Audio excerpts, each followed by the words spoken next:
And there we are, as promised. This video will serve as my Black Ops 6 Zombies launch verdict. This will be my take on whether I think the Black Ops 6 Zombies mode's launch this year has been a success, or a failure, or somewhere in between.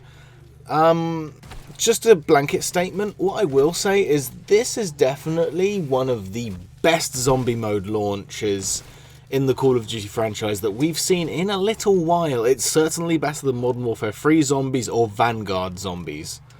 But then again, that's not really saying much, is it now? So why do I think this launch was a decent first impression? Well, what I will say first of all is we got two maps, and neither map really overshadows the other one if you look at them objectively. Sure, I've gone on record saying that I far prefer Terminus over Liberty Falls, but both of those maps fit a very different purpose, and I only realised this after just over a week of testing the game off camera after my first attempt on both of those maps respectively.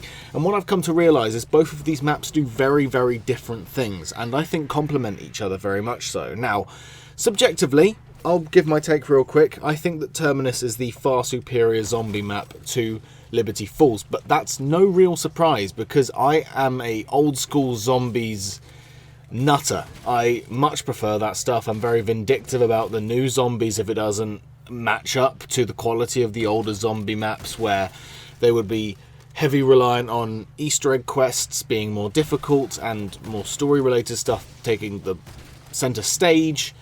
And that's what Terminus is. It reminds me of those maps that I loved so much in the latter part of Black Ops 2, most of Black Ops 3 and 4, and what has been missing from the zombies mode in Call of Duty ever since those days, I feel. But Terminus was absolutely a breath of fresh air for me as like I say, a COD Zombies veteran who enjoyed those types of maps. It was great to have that back.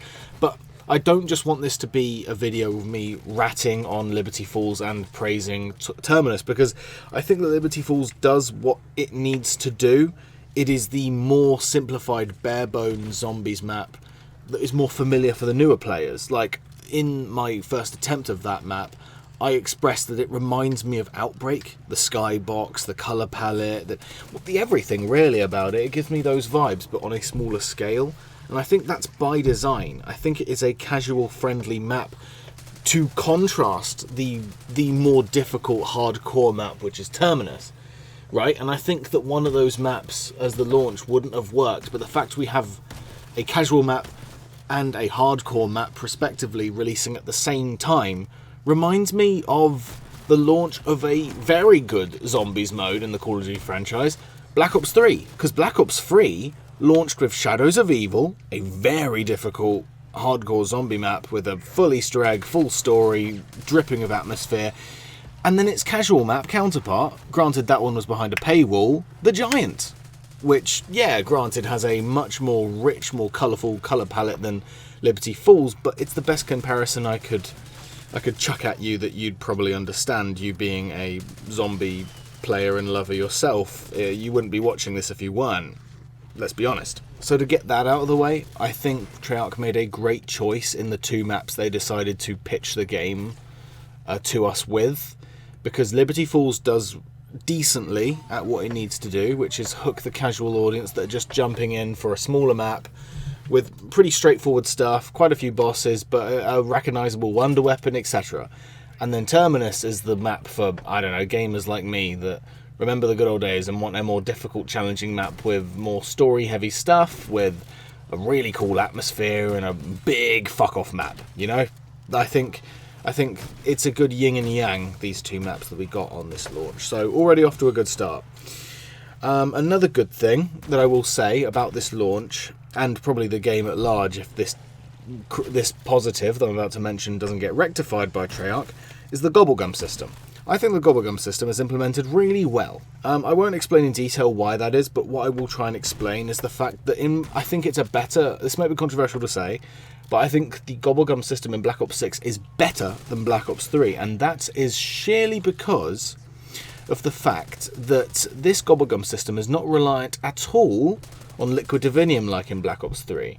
So Treyarch has essentially taken out the middleman, and as you progress in the game, just as you do, you're playing zombies, you're just blasting zombies away with your guns, and you earn Gobblegums throughout your game. What that tells me is Treyarch is more interested in implementing a good system, at least with Gobblegums, and not worried about earning a quick buck from microtransactions, right? So that tells me about that they have some sort of good intentions with the thing, right? The only nitpick I have with it is kind of just a nitpick I have with the game at large, and it's not isolated to Black Ops 6, but the rarity system. What the hell? I don't like, and I'm not the only one that said this.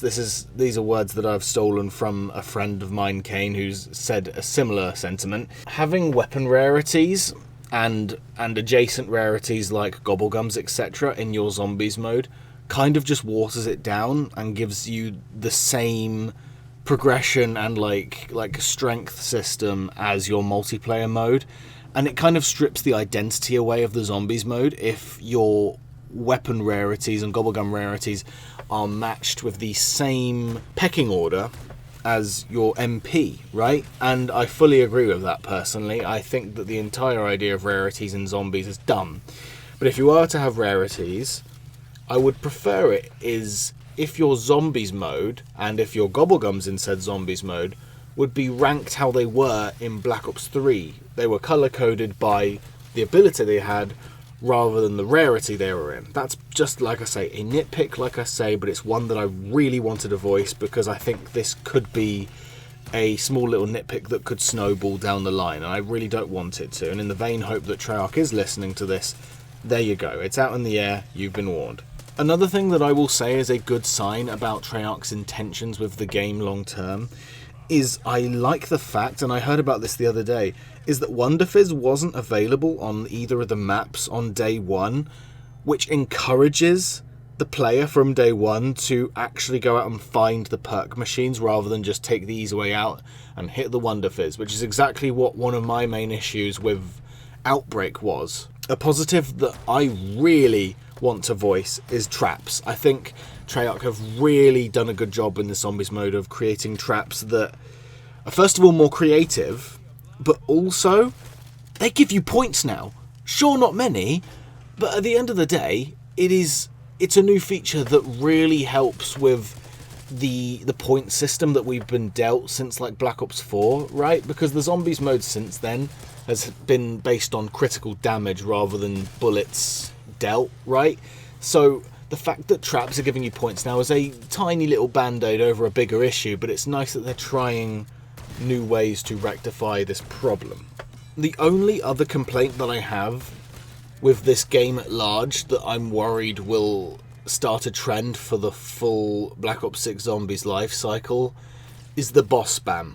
For the love of God, you do not need 5 or 6 enemy types on one map. For the love of God, just limit yourself to 1 or 2 mid-round bosses and then 1 bullet sponge boss. You do not need all of the above in one map. Like, just give the manglers a rest as well, for God's sake. But on the topic of bosses, at least in some cases, it's nice that Treyarch is inventing cool new designs for bosses in some cases, where the vermin is a really cool enemy type, I think, really creepy, especially how they interact with the surroundings and how they burst out of infected sometimes. And I'm also a big fan of the amalgamation, or the amalgam, whatever they call it. That's a really sick design. It really reminds me of like a Brutus sort of design. Very original, very inspired. But then all of that criticism becomes void when the rest of the mode, they're just recycling manglers and abominations, right? It's a mixed bag when it comes to that topic. But quickly touching upon the actual engine that the game is running on, this is something that has especially become prevalent with the addition of Omni Movement, which, by the way, is such a non-issue. I was really concerned, by the way, about how Omni Movement would affect how the game feels and plays, but I couldn't be more wrong. Omni Movement, oftentimes, you barely even notice it's there, but when you do notice it's there, it's just a nice little way to stay nimble and on your feet, which kind of helps like training or kiting the zombies, which is a lost art nowadays because of how the zombie pathing is these days. But I digress. When it comes to the movement system, the little details in there about how they brought back in dolphin diving, it's just a nice touch that Treyarch didn't need to add back in, but they did all the same, and it's nice to have it's the whatever the opposite of Death of a Thousand Cuts is, that's what's happening. I think Treyarch has put a little bit more detail into this new game. Sure, it's not making it the best zombies mode that we've ever seen, but it's a far cry better than a lot of stuff we've seen from them previous. And to add upon that, I think this is just a comment that I'd like to make on the actual Warzone engine at large, that these modern zombie modes have been housed in since Cold War. But I like, especially with the Omni movement in play, how our weapons, when we're holding them, interact with the player's movement. Like if you're sprinting left, right or behind, your gun reacts accordingly as you're holding it, which is a sort of realism and authenticity. It makes wielding the weapons in the game just that little bit more satisfying. I don't know what I'm getting at there, but if you understood what I meant, then kudos to you, because I can't quite vocalize why that feels so satisfying to have weapons react in a way that movement system works. It just kind of does work for me. I don't know what else to say, or how to vocalize in a way that makes sense.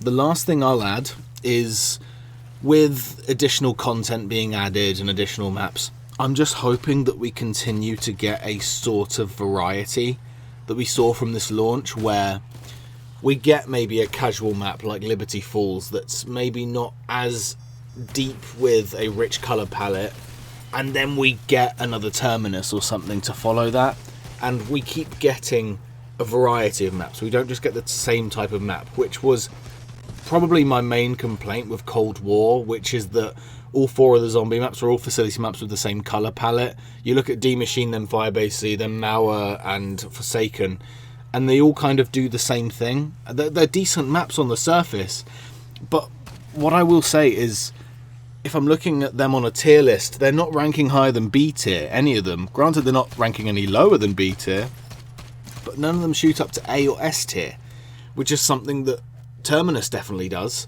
For me at least, I think Terminus is an A tier map. I think it's sat up there with some of the more favourable maps in A tier, like Ascension or Call of the Dead potentially.